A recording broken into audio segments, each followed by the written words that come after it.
ओम नमो भगवते गोविंदाय नमः। ओम नमो भगवते नंदपुत्राय नमः। ओम नमो कृष्णाय गोविंदाय नमो नमः। आप सभी को पवित्र, पावन अगहन या मार्गशीर्ष मास की हार्दिक शुभकामनाएं।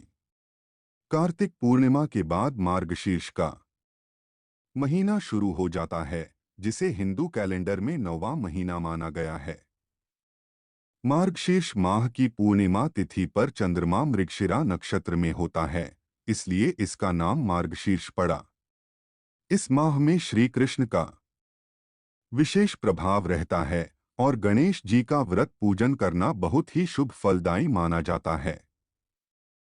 मार्गशीर्ष मास को और शुभ बनाने के लिए श्रवण और राजा दशरथ की बहुत ही पौराणिक कथा का श्रद्धा पूर्वक नित्य श्रवण किया जाता है। तो चलिए मित्रों, श्री हरि विष्णु और माता लक्ष्मी के चरणों का ध्यान करते हुए श्रवण करते हैं। मार्गशीर्ष मास की कथा। मित्रों, यह कहानी त्रेता युग की है। उस समय श्रवण कुमार नाम का एक बालक था। उसके माता पिता अंधे थे और उन्होंने श्रवण को कई मुसीबतों का सामना करते हुए पाला था। श्रवण कुमार बचपन से ही अपने माता पिता का बहुत आदर करता था। जैसे जैसे श्रवण बड़ा होता गया, उसने घर की जिम्मेदारी अपने कंधों पर ले ली। वह रोजाना सुबह उठकर सबसे पहले अपने माता पिता को स्नान कराने के लिए तालाब से पानी भरकर लाता था। इसके बाद वह तुरंत जंगल की ओर लकड़ियां बीनने जाता। फिर लकड़ियां लाने के बाद श्रवण चूल्हा जलाकर माता पिता के लिए खाना बनाता था। श्रवण को इतनी मेहनत करते देख उसकी माँ हमेशा उसे टोकती थी। वह कहती थी, श्रवण बेटा, तुम इतना सारा काम अकेले क्यों करते हो? खाना तुम मुझे बनाने दिया करो, मैं आसानी से बना लूंगी। इसके बदले तुम थोड़ा आराम कर लिया करो। माँ की इन बातों को सुनकर श्रवण कुमार कहता, नहीं माँ, मैं ये सारे काम आप लोगों के लिए ही तो करता हूँ। भला अपने माँ बाप के लिए किए गए कामों में कैसी थकान, उल्टा मुझे तो खुशी मिलती है। श्रवण कुमार की इन बातों को सुनकर उसकी माँ भावुक हो गई। वो रोज भगवान से प्रार्थना करती, हे प्रभु, इतना ध्यान रखने वाला श्रवण जैसा बेटा हर माता पिता के घर पैदा हो। श्रवण के माँ बाप नियमित रूप से भगवान की आराधना करते थे।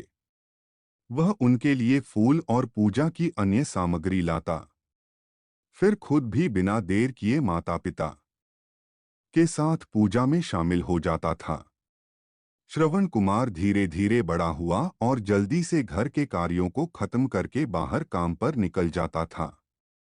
एक दिन श्रवण अपने माता पिता के साथ बैठा था, तभी उन्होंने श्रवण से कहा, बेटा, तुमने हमारी हर ख्वाहिश पूरा की है। अब हमारी केवल एक ही इच्छा है, जिसे हम पूरी करना चाहते हैं। यह सुन श्रवण ने उनसे पूछा, ऐसी कौन सी इच्छा बाकी है जिसे आप पूरा करना चाहते हैं? आप केवल आदेश दें, मैं आपकी हर ख्वाहिश को पूरा करूंगा। इस पर श्रवण के पिता ने कहा, बेटा, अब हम बूढ़े हो चुके हैं और हम चाहते हैं कि मरने से पहले तीर्थ यात्रा के लिए जाएं। भगवान के शरण में जाकर हमें सुकून की प्राप्ति होगी। अपने माँ बाप की बात सुनकर श्रवण कुमार सोचने लग गया कि वह उनकी इस इच्छा को कैसे पूरा करेगा। उस समय बस और ट्रेन की सुविधा नहीं थी। साथ ही उसके माता पिता देख भी नहीं सकते थे।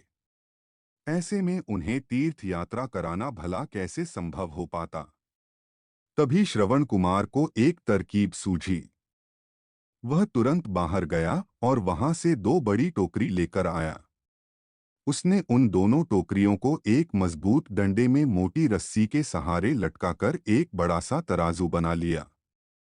फिर श्रवण कुमार ने उस तराजू में अपने माँ बाप को बारी बारी से गोद में उठाकर बैठा दिया। उसके बाद तराजू को अपने कंधों पर लेकर उन्हें तीर्थ यात्रा पर लेकर निकल पड़ा।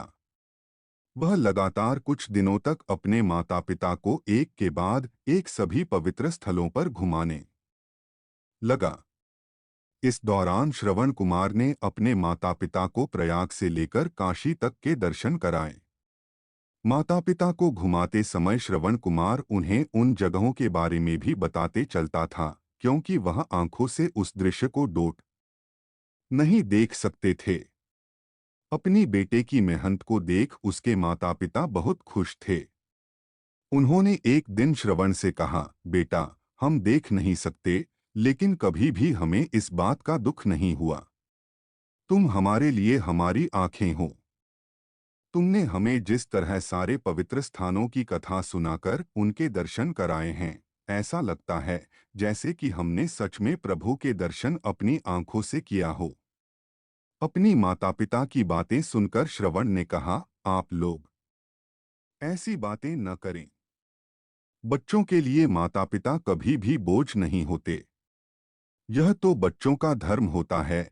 एक दिन श्रवण कुमार आराम करने के लिए अयोध्या के पास अपने माता पिता के साथ रुका। तभी उसकी मां ने पानी पीने की इच्छा जताई।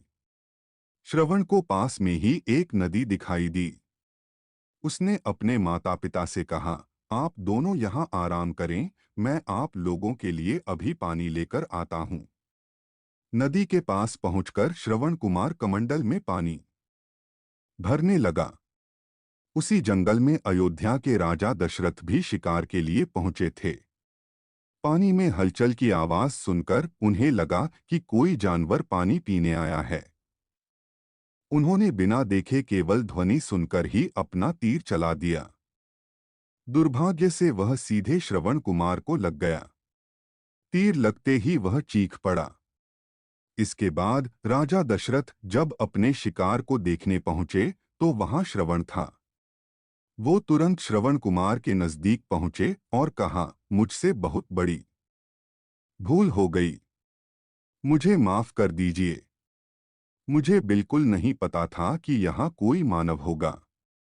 मैं इस गलती का पश्चाताप करने के लिए क्या करूं कि तुम मुझे माफ कर दो।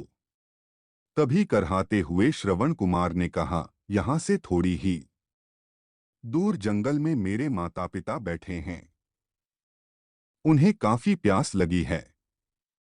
आप उन तक यह पानी पहुंचा दीजिए और मेरे बारे में उन्हें कुछ भी न बताएं। इतना कहते कहते श्रवण कुमार की सांसें रुक गईं। श्रवण कुमार की मौत से राजा दशरथ सुन्न पड़ गए। किसी तरह वो श्रवण कुमार के बताए अनुसार जल लेकर उसके माता पिता के पास पहुंचे। श्रवण के माता पिता अपने बेटे की आहट को बखूबी पहचानते थे। जब राजा दशरथ उनके करीब पहुंचे तो उन्होंने आश्चर्य से पूछा, तुम कौन हो और हमारे श्रवण को क्या हुआ? वह क्यों नहीं आया? राजा दशरथ उनके सवालों का जवाब नहीं दे पाए। उन्होंने चुपचाप पानी उनकी तरफ बढ़ा दिया। तभी श्रवण की मां ने चिंतित स्वर में जोर से कहा, तुम कौन हो और मेरा बेटा कहाँ है? ये बताते क्यों नहीं हो? श्रवण की मां की चिंता देखकर राजा दशरथ ने कहा, मां, मुझे माफ कर दीजिए। शिकार करने के लिए मैंने जो तीर चलाया था वो सीधे आपके बेटे श्रवण को जा लगा। उसने मुझे आप लोगों के बारे में बताया, इसलिए मैं यहाँ पानी लेकर चला आया। इतना कहकर राजा दशरथ चुप हो गए। राजा दशरथ की बात सुनकर श्रवण की मां जोर जोर से रोने लगी। उन दोनों ने अपने बेटे की मौत के गम में राजा दशरथ के लाए हुए पानी को हाथ तक नहीं लगाया। श्रवण के पिता ने तभी राजा दशरथ को पुत्र वियोग का श्राप दे दिया। जिस प्रकार पुत्र शोक से मैं मर रहा हूं, उसी प्रकार तुम्हारी मृत्यु भी पुत्र शोक में होगी।